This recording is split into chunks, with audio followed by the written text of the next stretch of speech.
Hello there. What's going on, everyone? Today, we're going to be unboxing the highly anticipated and difficult to find Twilight Imperium 4th edition expansion, Prophecy of Kings. This is a heavy box that was not easy to find at all, and I figured I'd give you guys a look at what all is in here.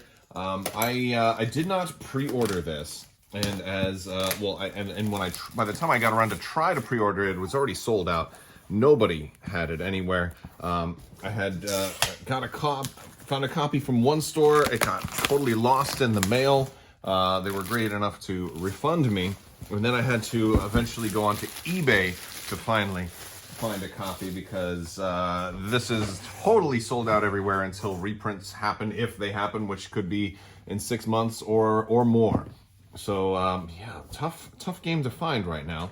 And since Twilight Imperium is one of my favorite games, I had to have the expansion. Also, if you guys are new here, that 12 Days of Life Day giveaway is still going on right now. You have to do is just be a subscriber and leave a comment. Enters you in to win one of those giveaways. We've already given away quite a few of them. More information for that in the video description below. When we're pulling off, ooh, that is in there really, really tightly.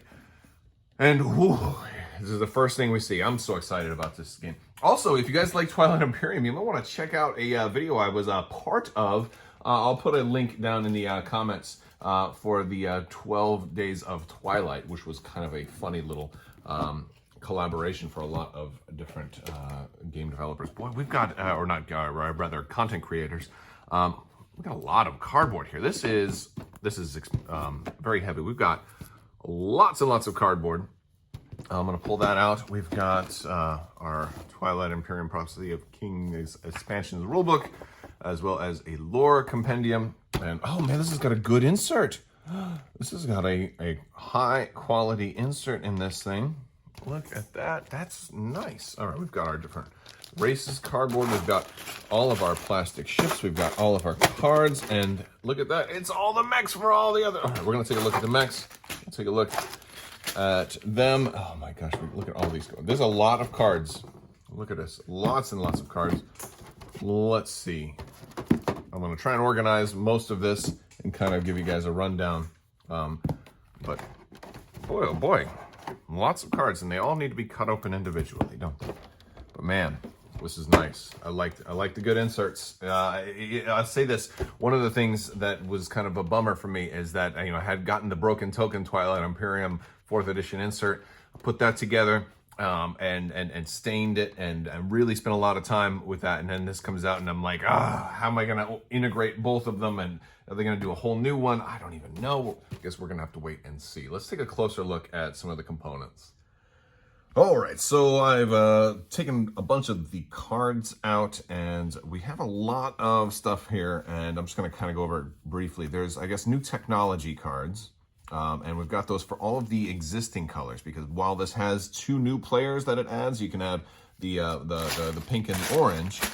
There's also new stuff for all of the existing colors, so that you can make it a truly 8-player game. So we've got copies of all that for all the existing colors. I'm not going to go over every single card because this would be a 4-hour-long video. We also have our mech cards for every faction, and also I guess this faction has a double-sided mech, which is they can flip it, right? Which is really cool. But we've got mech cards for all the different factions. Wait, that's not a mech. Is that a mech card? Huh? Maybe the. Oh! This is also the other faction-specific cards as well for the new factions. But then you're going to get for all the old factions, you're going to get all of their mech cards. Very cool. All right, let me put that in its pile. We've got all the new planet cards. We've got a lot of new planets. My goodness, that's a lot of new planets. It's like, goodness, I think that's like getting close to how many planets there were in the base game. All right, so we've got all the cards for the new factions. We've got all the pink cards and the orange cards for all of their tech and their research. We've got new objectives, tier 2s, new secret objectives, and new tier 1s. So, yeah. Be neighbors with all other players. Oh, be friend. That's cute. And then we have our exploration cards, which is kind of cool, the different things you're going to find when you explore based on the different type of system they are. And then I think these are relics that you can get, which is also pretty cool. Now we've got, I don't even know what these are. We've got some, I guess these are special planets, or maybe they're some kind of legendary. You may exhaust this card at the end of your turn. Place up to 2 infantry from your reinforcements. Like, I don't know how you get these. Maybe these are, and I probably need to look more. Maybe they're special things that some of the races get, where they can upgrade planets or something like that. But then we have got all the new races, and they're all the leaders, and the leaders are a big thing. All the new races, leaders, and all of the leaders for the existing races, because leaders is one of the whole new things, and the leaders is just a whole really cool new part of this expansion. And then of course we've got the mechs, which are, look, if you haven't seen the Twilight Imperium ships already, they're actually really detailed single color ships, and there's and these look exactly the same as the ships that we've seen before, just different color. We've got the Ola flagship, of course. The flagship is always very cool. And then the War Suns, which come in half, and you can glue them together or not, depending on how you want to do it. They're Death Stars, basically.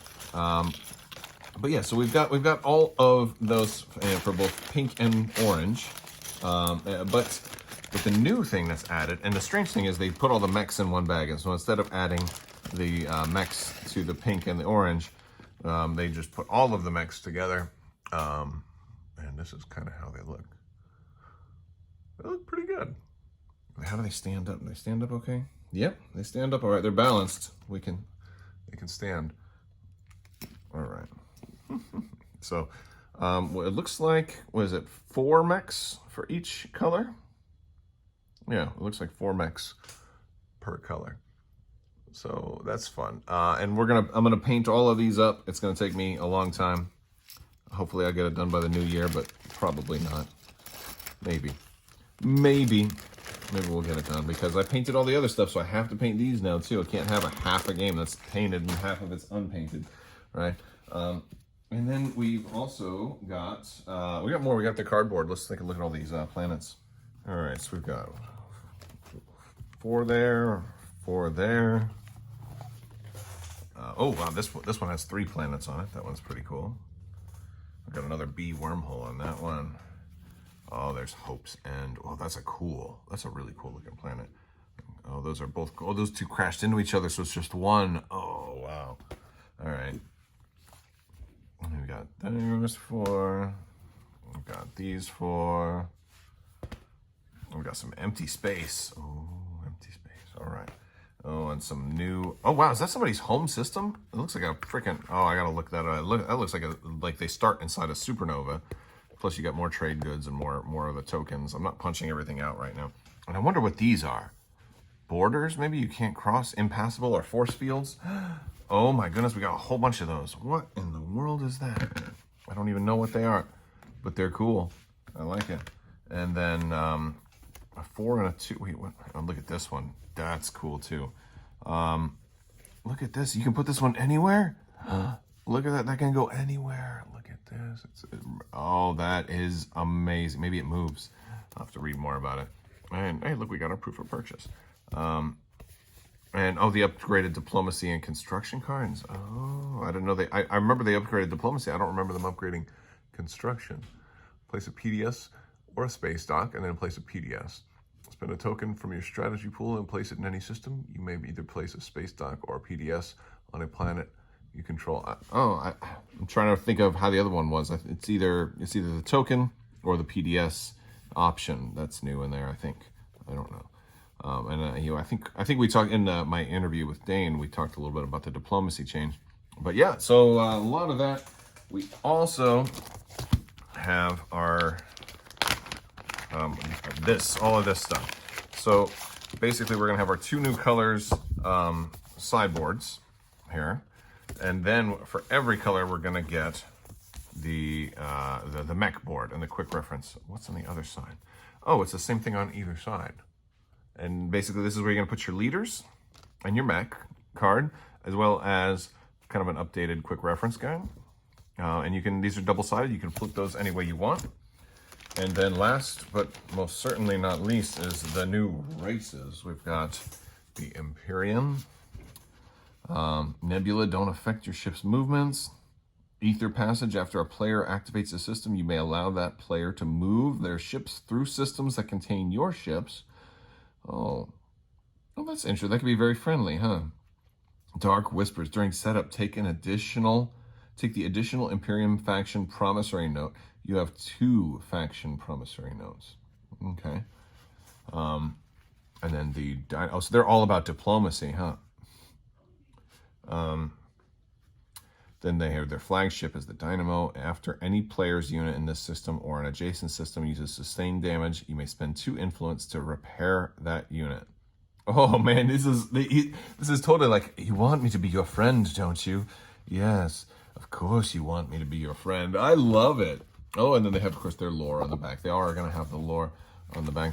The mocked gene sorcerers, the Mahakt gene sorcerers. When you win a combat, place a command token from your opponent's reinforcements in your fleet pool. Oh yeah, they steal the tokens. That's right. When another player's command token is in your fleet pool, you can use the ability of that player's commander if it is unlocked. During setup, purge your alliance promissory note. Other players cannot give you their alliance promissory notes.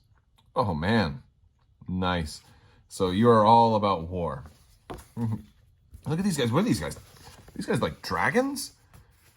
The Vuil Wraith Cabal. Capture your opponent's non-structure units that are destroyed during combat. Wait a second. So when you kill your opponent's units, you capture them? Are you kidding me? That's like the Borg, kind of, except they're dragons. They're like the Dragon Borg. When you produce a unit, you may return 1 captured unit of that type to produce that unit without spending resources. And then when you research a unit upgrade technology, you may return 1 captured unit of that type to ignore all of the technology's prerequisites. And their flagships capture all other non-structure units that are destroyed in the system, including your own. My goodness.